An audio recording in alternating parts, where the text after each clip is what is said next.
Olá, meus queridos, tudo bom? Como é que estão vocês? Hoje eu vim com tudo pra gente mexer num assunto espinhoso, pra gente mexer num ouriço, pra gente mexer num problema, mas que também é uma coisa muito legal da Constituição e da sociedade brasileira. Vamos falar de liberdade religiosa e como a religião está prevista na Constituição de 88. Gostou? Ficou curioso? Então, assiste, vê. Foi na Bíblia que o pastor viu que poderia ter outras mulheres. Aqui está dizendo aqui que vai outra vez, ama uma mulher amada de seu amigo e adultera. Não é adúltera? Tem um acento aqui, pastor Abreu. Ah, tá.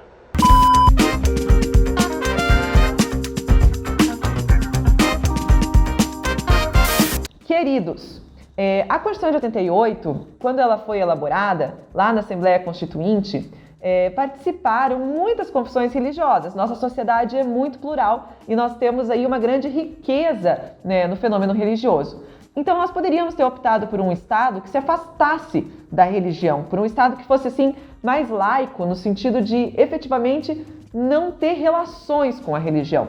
E nós não optamos por isso. E parabéns.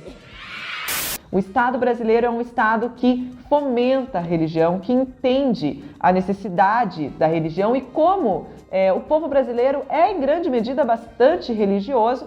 15 dias sem ir no banheiro. Sem ir no banheiro. A senhora não tinha... Bom, ir no banheiro eu ia, né?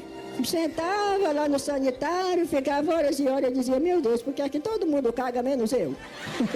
E como isso é bom de muitas maneiras, né? Porque auxilia aí em várias campanhas de solidariedade e também, né, na pacificação social e tudo mais. Então a Constituição de 88 ela assegura ali no artigo 5º, mas também ela comenta no artigo 19, em vários momentos da Constituição, ela fala a respeito, por exemplo, da possibilidade de você ter ensino religioso nas escolas públicas, da possibilidade de você ter assistência religiosa nas instituições de internação, como presídios, hospitais, né, orfanatos. Ela fala sobre a possibilidade de que você faça uma objeção de consciência em algumas situações por conta da sua concepção religiosa. Então, eu não quero ir para a guerra, não vou servir com armas, vou fazer de outra maneira, porque a minha religião não permite que eu faça isso. Então, a Constituição, ela traz essas possíveis relações, inclusive consta do nosso preâmbulo, que a Constituição é promulgada sob a proteção de Deus. Então nós entendemos que existe um fenômeno religioso que é aceito e protegido pela Constituição brasileira. Agora, o ponto fulcral importante que precisa ser entendido é o fenômeno religioso. Não é uma religião, não é a religião da maioria, não é a religião mais bem organizada. E não é o Estado que vai dizer o que é e o que não é religião, ou que requisitos precisa seguir para ser ou para não ser religião. Então, o que isso significa? Significa que todas as relações que o Estado tiver com a religião, ele precisa acontecer num grau de igualdade entre todos os fenômenos religiosos. Então não é porque existe uma maioria cristã que vai poder acontecer uma perseguição ou um silenciamento, vamos dizer assim, das minorias, que são religiões de matriz africana, ou espíritas, ou indígenas, ou orientais, enfim. É para que todos convivam e para que todos possam participar da comunidade de uma maneira igualitária.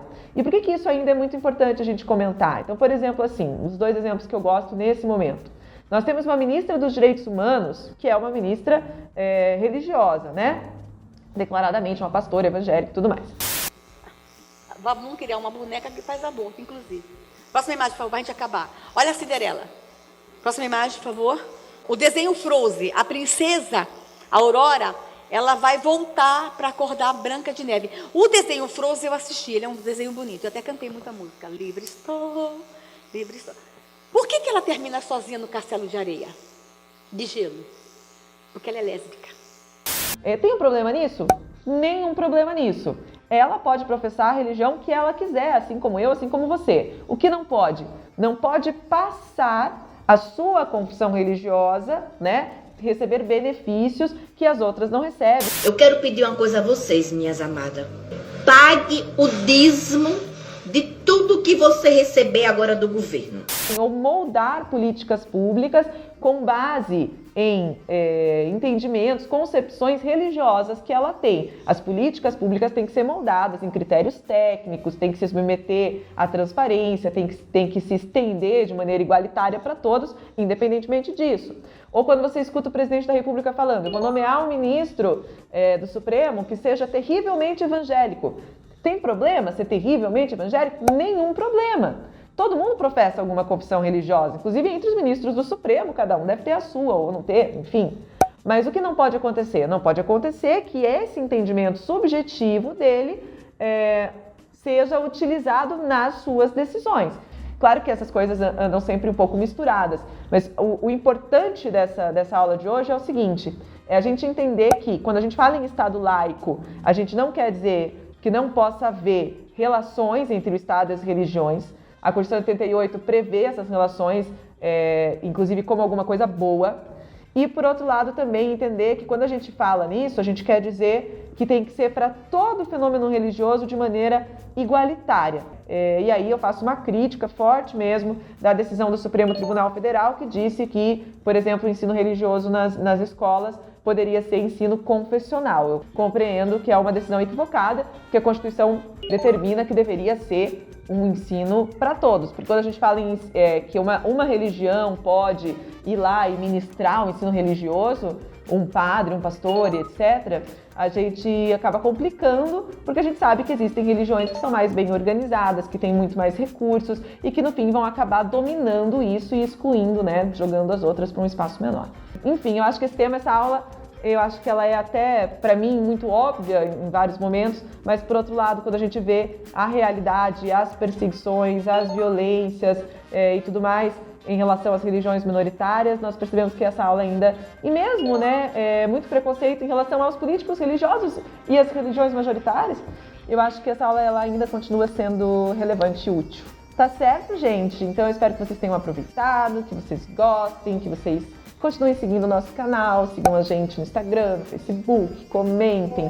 Não gostou? Xinga, não tem problema. Então, é isso aí. Obrigada. Valeu!